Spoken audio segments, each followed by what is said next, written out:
It's beer o'clock on Real Ale Craft Beer. I've been waiting for this interview all weekend. Yeah, we were talking about this one. Yes, we've been thinking about this one. It's Michael Kopic from Browar Kingpin. How you doing, From Michael? Poland, exactly. We've seen each other yesterday at breakfast. Yes, yes. We kind of come up the lift and Michael was in. It was like, oh, wonderful! Because I normally go and see Michael in Poland. Exactly. And now, you know, we've come to Norway and we're in Norway drinking what sounds like a fantastic beer. This is Turbo Geezer Raspberry Bourbon barrel aged. 18 months in bourbon barrel with frozen raspberries. Yeah, yeah. That's unbelievable, unbelievable. 8.3% ABV, and we've chosen a really moody kind of day, haven't we? Or an afternoon. It occurred that it will be moody because yesterday and today till, I don't know, noon, there was a beautiful sunny weather that normally doesn't happen in Bergen, as I was told. Yeah. And now we've got this eerie scenery with a lot of fog, rain, and typical. so yeah, it's very typical. Typical Norway. Yeah, I know. The first time I'm in Norway, and now I do understand where the Vikings come on. If you have weather like that, even worse during the winter, I would be so pissed off that I wouldn't like to stay at home, and I would, I don't know, plunder and pillage England. Yeah, exactly. Well, this is the beer to warm us up. It's a little bit chilly, but we're Vikings anyway. Yeah. Let's get the aroma.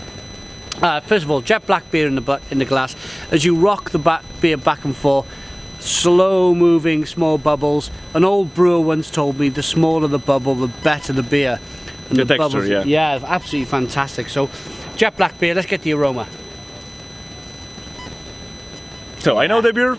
Simon will tell me about this one. Blimey, it's you get the oak a lot. You get a little touch of whiskey.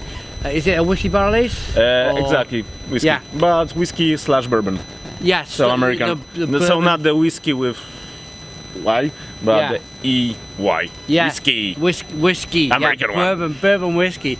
And then a lot of the roasted characteristics come through. Roasted. It's like espresso coffee and chocolate. Yeah, caramel. because for this one we've used 120 liters of espresso. It's a Turbo Geezer, so the basic version is like 19.1 plateau, which some say that it is borderline for Imperial Stout. I do not believe that 19 plateau is an Imperial Stout. It's a foreign extra for me. Yeah. But we've used bourbon vanilla Madagascar bourbon vanilla. We've used just a hint of lactose for 50 hectoliters. So for you that do not operate in hectoliters, it's 5,000 liters. Yeah. We've used 120 liters of espresso coffee made from 50 kilograms of coffee, specially roasted for us. Wow! So that takes about a week of having the espresso brew shot by shot. Yeah, yeah. And there's about 10% of whiskey light peated malt. So and the raspberry. And after that, that was the normal version. And after that, this one, it's the second run of the barrel. So we chose to have the slightly more time in the barrel, so 18 months. Yeah. On raspberries. And you can get it. It's like a vinous, more than a vinous. It's more than plum and fig. It's definitely raspberry, but it's definitely a red fruit. Yeah, it gives the edge to the beer because the beer is maybe not huge because it's not 20-something plateau. Yeah. But it's a big beer. So there's a lot of maltiness in it. There's a lot of chocolate, vanilla, roasted aromas. Yeah.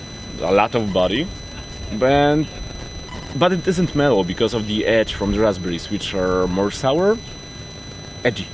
Edgy. I'm dying to get into this beer. Sounds fantastic. Cheers.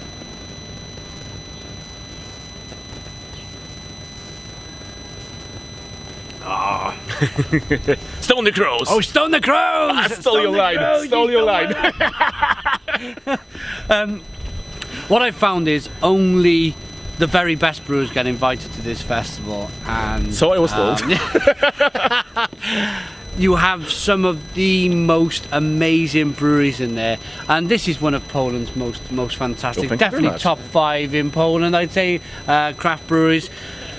This beer is fantastic. The density of the mouthfeel, rich and creamy in the mouthfeel. chocolate coffee, espresso coffee, a little bit of sweet caramel. The raspberry, you know, we both know that to brew a stout flavors are very, very kind of dominant, and exactly. You must have put a ton of raspberry in this to get the raspberry flavor to even make a note. Yeah, or the time, because whiskey barrel is 190 liters, so that was only one whiskey barrel for this beer, as it is a very limited run. Yeah. So the time of the raspberries, we used frozen raspberries, because for those of you who don't know how the fruit processing goes, the frozen fruit or the frozen vegetables are the freshest ones you can get, because straight from the field they're going to the processing plant, and they are frozen. Yeah. So that's the shortest possible way. Like peas. Exactly. Like peas. Exactly. So the frozen raspberries were added straight to the barrel. Yeah. And the beer was poured onto the raspberries and into the barrel. And well, 18 months on the raspberries. Well, I think it has its job done. Yeah, absolutely, job done. Wonderful beer. Michael, thank you very much for joining me on this moody Norwegian day. Yeah, very moody. Yes, I'm going to rate this. Thank you very much. Yeah, thank you. 10 out of 10. 10 out of 10 from Real Craft Beer. Please put your comments in the comments box. Check out Browar Kingpin in Poland. Please comment, please subscribe, and cheers.